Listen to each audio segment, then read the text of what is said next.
তো hello guys, আবার একটা মিনি ভ্লগ নিয়ে চলে এলাম। তো আজকে আমি একটা লোককে কুরকুরে আনতে বললাম, কারণ কুরকুরের মধ্যে নাকি অনেক পয়সা পাওয়া যাচ্ছে। তো তোমরা দেখতে পাচ্ছ অনেকগুলো কুরকুরে নিয়ে চলে এলাম, না মানে তিনটে, বেশি না। তারপর লোকটা থালাটা ধুয়ে নিল। তো আমি জানি না কুরকুরের মধ্যে পয়সা পাবো কিনা। তো এই লোকটা প্রথমে একটা কুরকুরে ছিঁড়ছে, দেখা যাক পয়সা পাওয়া যায় কিনা। তো এর মধ্যে পয়সা আমরা পেলাম না।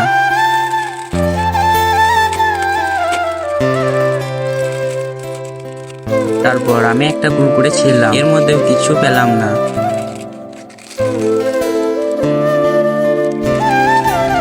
আবার একটা ছিঁড়লাম, ওর মধ্যেও পেলাম না। তো এই দেখো কত কুরকুরে হয়ে গেছে। তো এ দিয়ে কার নাম কমেন্ট করে বলবে, আর কিছু মনে করো না যার নাম এ দিয়ে, কারণ এটা আমি খেয়ে নিলাম।